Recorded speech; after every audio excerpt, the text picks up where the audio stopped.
凌晨5點，Hello，大家好，我係窮爸爸 Leo。今日想講一個對我嚟講幾核心嘅一個思維，就係驚乜嘢啊？試咗先啦。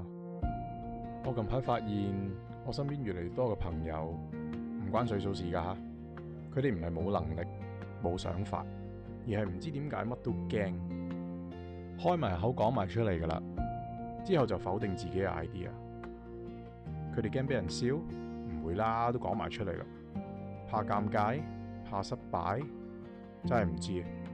成日會聽到，都係唔好啦，唔得嘅。邊有時間啊？係因為佢哋想維持現狀，想穩定，唔想變，定係而家生活太舒服，唔想搞咁多嘢？聽到佢哋有諗法，但係又唔肯去試，我覺得好有趣。心諗，人生本來就係充滿變化同埋唔確定性噶啦，同埋又唔係叫你劈炮唔撈份正職，點解唔試下啫？點解要即刻否定自己？個個都喺度講穩定，但係呢個世界邊個話你想穩定就穩定噶？公司可能突然冇生意要裁員，例行身體檢查無端端發現咗粒嘢，屋企關係又無端端可能有啲變化，邊個講得埋啊？呢啲無端端飛埋嚟嘅嘢，如果要發生，根本上都控制唔到。你睇下 Covid 嗰幾年，大家都完全感受到啦，唔係我哋控制到嘅。我好細個已經有一套諗法，就係如果既然人生係充滿 unknown， 咁不如習慣正面咁擁抱呢啲 unknown 啦。我記得當年自己去加拿大讀書嘅時候，嗰陣時得14、15歲，寄人籬下，一句英文都唔識。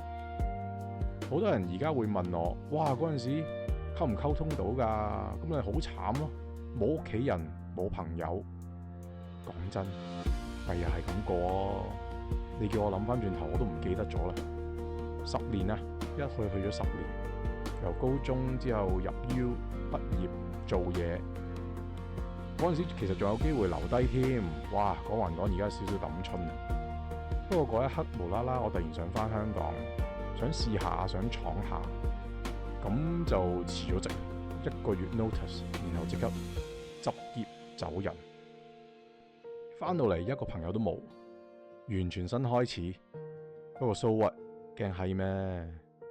有一個著名作家 Joseph Campbell 有句嘢我好中意嘅，就係The cave you fear to enter holds the treasure you seek。你最驚嗰個山洞啊，就係收藏住你最想得到嘅寶物嘅地方。好多真正令我哋成長嘅時刻，其實都係嗰啲我哋唔太願意嗰啲位啊，唔太舒服嘅位啊，好陌生嘅位啊，所謂會驚嗰啲位啊。好多嘢如果你唔試，永遠都只會停留喺幻想嗰度，即係無限 FF。而最恐怖嘅唔係失敗，最恐怖嘅係你唔肯試，連自己都未開始過，機會都唔俾自己。我一直都覺得，千祈唔好將自己定位，唔好限住自己，唔好話俾自己聽有乜嘢做到，有乜嘢做唔到。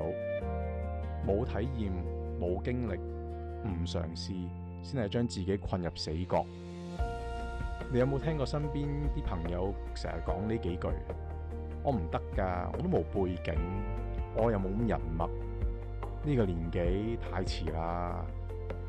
但係如果我諗深一層，好多所謂我識嘅嘢，其實全部都係喺我唔知情嘅時候累積翻嚟。我記得當初我喺香港啱啱識我老婆嗰陣呢，佢成日都好出奇，點解我會識咁多屋企上上下下嘅嘢嘅？我同佢講，因為我15歲開始習慣咗自己一個人住啊，嗰啲乜嘢交水電煤啊、煮飯洗衫啊、搞呢樣文件、搞嗰個 registration 啊，全部對我嚟講都好自然。以前如果唔係自己搞，邊個搞啊？不過對佢嚟講，佢由細到大都喺香港長大，一直同屋企人住，根本冇 expose 過呢種體驗。屋企人會幫佢搞晒所有嘢，所以佢乜都唔識。對佢嚟講呢啲嘢好陌生，咁即係點啊？咪就係乜都要自己試下咯，特登將自己擺喺一啲 unknown 嗰度，唔熟悉嘅環境，主動接觸更多唔同嘅 situation。當你開始習慣呢啲所謂嘅未知或者呢啲唔舒服，到有一刻真係有問題發生嘅時候，你個 mindset 自然就會好快識得轉，識得面對，識得點樣解決。久而久之，你會發覺自己冇以前咁驚青，唔會再怕嗰啲所謂嘅未知，亦都唔會再怕嗰啲所謂嘅失敗。When you expect shit to happen, shit ain't shit anymore. Just a little pebble along the way. 好嘅經歷，衰嘅經歷，開心嘅事，令到你心痛心酸嘅事，走過嘅路，經歷過嘅旅程，其實最後全部都會變晒你人生嘅養分。另外一樣我覺得幾重要嘅係，當你心裏邊有一樣嘢想做，可能係一個念頭，當刻有團火，咁就應該向前行多步啦，試下做啦。Idea is worth nothing, execution is everything。尤其而家呢個世代好多嘢都根本上唔使成本，點解唔去試啫？唔好太理身邊嗰啲 noise， 因為一定有人潑你冷水。頂，你得唔得㗎？喂，你現實啲穩陣啲啦，你都幾十歲咯，咪搞啦。當然做人係要有計算嘅，但係有陣時就嗰團火去衝一波，係會有衝一波嘅價值嘅，因為計算永遠計算唔晒所有 variables， 你永遠冇可能100% 準備好。有時你行咗第一步，第二步先會出現。嗱，我嘅意思唔係叫你嘗試之前唔做 research， 唔做了解啊吓，因為嘗試做一件事之前，了解係必然嘅前設，到最尾成唔成功會有好多因素。不過試咗先啦 ，stop making excuses。就好似我而家做呢個 channel 咁，其實我之前都未試過咁樣錄音，又唔識寫 script， 唔識剪片，唔識 YouTube 嗰啲演算法，但係咁又點啫 ？So what？ 就去翻我嗰句格言啦，吓嘅乜嘢啊？試咗先啦。而家真心，只要你想做，乜嘢都可以喺 YouTube 度學到。整 thumbnail 用 Photoshop， 剪片用 Final Cut Pro，brainstorming 一路寫低自己嗰啲思緒，用 AI 幫手 proofread 同埋 fact check。其實全部都係近排先學，仲要一路做先一路學。只要很認真咁試下，咁咪得咯。而家調翻轉頭睇，如果當初我冇開始冇試，我永遠都唔會識呢個範疇嘅嘢，永遠都會覺得好難，永遠都會覺得好遠。我就會繼續喺度旁邊學咁。哇！你睇下嗰啲 YouTuber 就好啦，咁就賺錢。其實一定係自己做過先知道件事其實有幾難。所以我成日提醒自己，唔好令自己活得太悶，學新嘢，睇多啲，聽多啲，識多啲人，了解世界發生緊咩事，擴闊自己嘅視野。唔好做一個永遠困住自己喺個 bubble 裏邊嘅人。人一停落嚟，個 mindset 就會老得好快。keep 住自己心態年輕，如果唔係真係好快變為遠阿伯啊！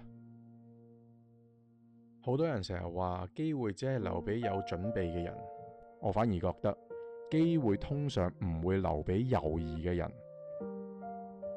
呢個世界好大，仲有好多地方未去，有好多事未試過，有好多人未識，有太多嘅可能性未發生，所以都係嗰句唔好驚，時間有限，人生有限。你真正會後悔嘅唔係做錯咗啲乜嘢，搞錯咗啲乜嘢，而係可能你明明曾經有機會，或者聽日個機會喺你面前，但你係冇做，你冇去試。希望你嚟緊日子都可以勇敢少少。我係窮爸爸 Leo， 如果你中意我哋嘅 channel， 俾個 like、subscribe， 感謝。下次朝頭早5點再同大家吹下水，拜拜。